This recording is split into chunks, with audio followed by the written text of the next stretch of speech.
कृपया वीडियो को पूरा देखिएगा, अधूरे ज्ञान से कोई लाभ प्राप्त नहीं होगा।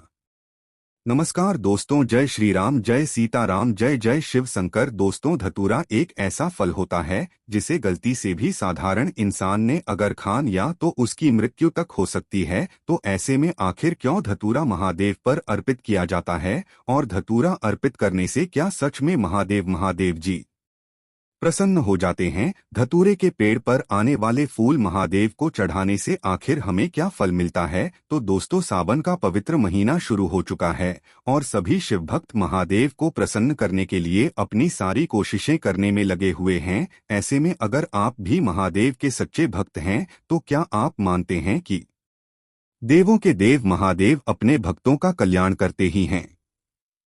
तो आप जानते ही होंगे कि सावन के महीने में जितना महत्व सावन के सोमवार का होता है, उतना ही महत्व सावन की सोमवती अमावस्या का भी माना जाता है। तो ऐसे में गुरुदेव जी का कहना है कि आदर्श सोमवती अमावस्या वाले दिन महाद्वीप की रुद्राभिषेक के दौरान उन्हें धतूरा का फल देते हैं तो आपको महादेव की विशेष कृपा प्राप्त होती है। तो अगर आप भी जानना चाहते हैं कि महादेव पर अर्पित किया गया एक धतूरे का फल आपको क्या क्या लाभ दे सकता है, तो आपको वीडियो को अंत तक जरूर देखना होगा। लेकिन एक सच्चा महादेव का भक्त होने का फर्ज निभाते हुए हमारे चैनल को सब्सक्राइब करके इस वीडियो को ज्यादा से ज्यादा शेयर जरूर करें। तो दोस्तों, स्वागत है आपका सीताराम देवी पर। आगे बढ़ने से पहले वीडियो को लाइक जरूर कर दें, जिससे केसरी बागेश्वर बालाजी की कृपा पर सदैव बनी रहे। चलिए वीडियो में आगे बढ़ते हैं।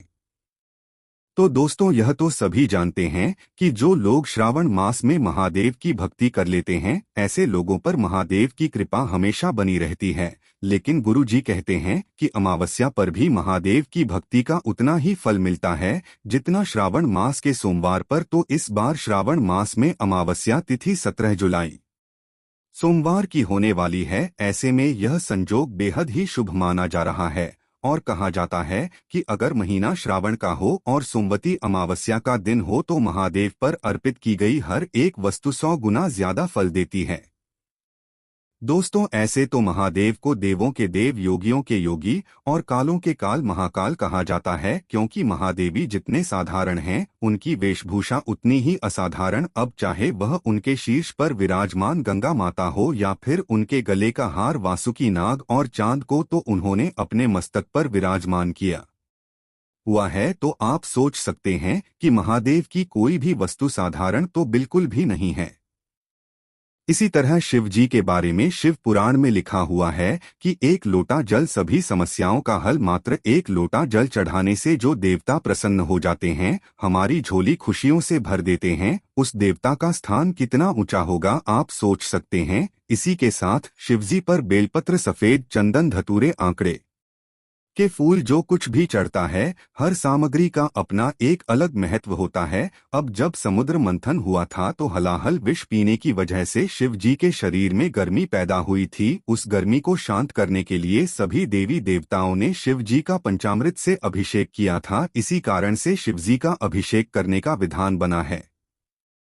इसी के साथ बेलपत्र अर्पित करने का विधान है कि बेलपत्र में स्वयं शिव जी, ब्रह्मा जी, विष्णु जी, माता पार्वती जी और स्वयं महादेव का वास होता है। और 3 मुखी और पंचमुखी बेलपत्र चढ़ाने का अर्थ ब्रह्मा को परम ब्रह्मा से मिलाना है, इसीलिए भगवान पर बेलपत्र चढ़ाई जाती है।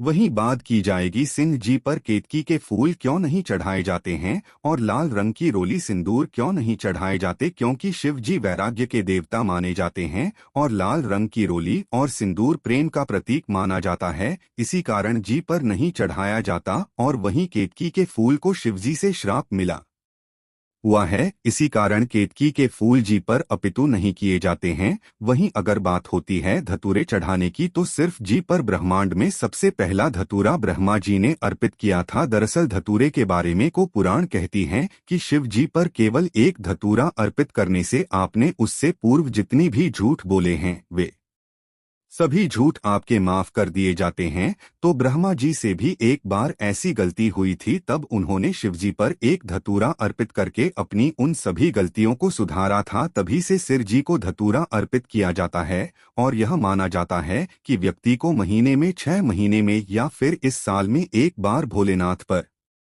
कम से कम एक धतूरा जरूर अर्पित करना चाहिए। इसके अलावा जब महादेवी ने समुद्र मंथन के दौरान हलाहल विष का पान किया था तो उनके शरीर में भयंकर गर्मी उत्पन्न हो गई थी, जिसके कारण महादेवी व्याकुल हो उठे थे और महाद्वीप की व्याकुलता को शांत करने के लिए अश्विनी कुमारों और सभी देवी देवताओं और ऋषियों ने उन्हें भांग और धतूरे का लेप लगाया था और तभी से महादेव के शिवलिंग पर भांग धतूरे अर्पित किए जाते हैं ताकि महादेव के शरीर की ज्वाला को शांत रखा जा सके और इसी से महादेव प्रसन्न हो जाते हैं।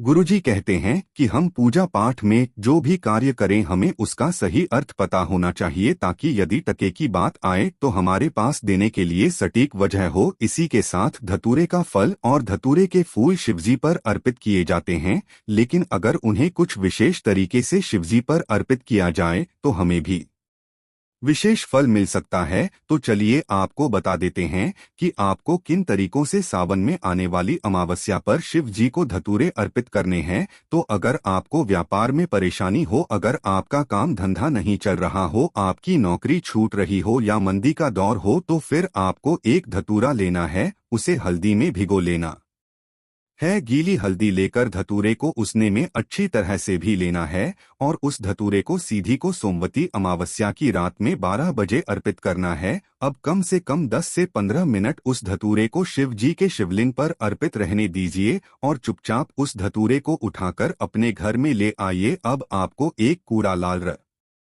का या पीले रंग का कपड़ा लेना है और इस कपड़े में उस धतूरे को बांध लेना है और इसे अपनी दुकान के बाहर या फिर जो भी आपके व्यापार का स्थान हो वहां पर बांध दे रहा है। ऐसा करने से आपके व्यापार में मुनाफा होने लगेगा और आपका काम धंधा भी अच्छा चलने लगेगा।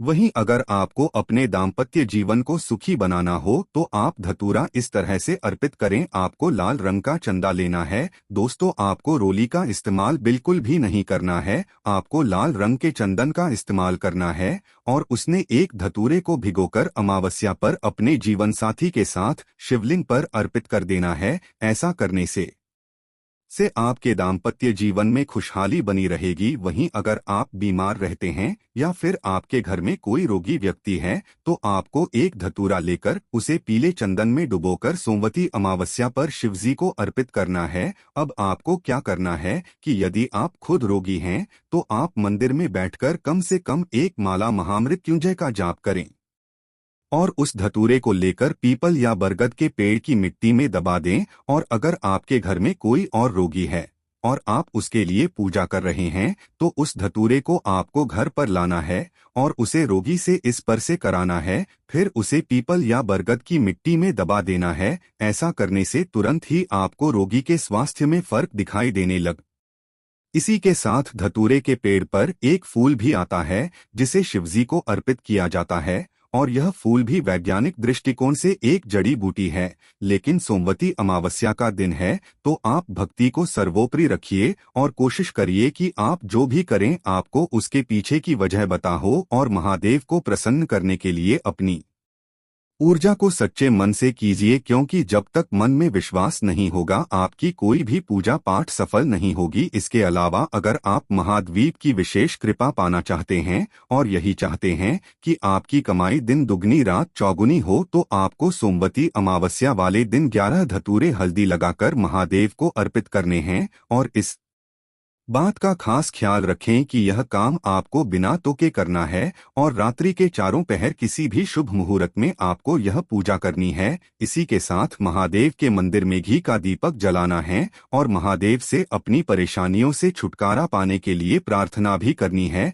तो दोस्तों, यह थे वे उपाय जो बागेश्वर धाम के बालाजी सरकार यानी पंडित कृष्ण शास्त्री जी ने अपने भक्तों को सोमवती अमावस्या पर विशेष कृपा प्राप्त करने के लिए बताए। उम्मीद करते हैं आप इन उपायों को जरूर करेंगे। तो दोस्तों, अगर आपको गुरुजी की यह बात अच्छी लगी हो तो वीडियो को लाइक जरूर कीजिएगा और कमेंट बॉक्स में जय श्री राम, जय बागेश्वर धाम सरकार, जय हनुमान, जय दौरान जरूर लिखें। तो मिलते हैं अगली वीडियो में।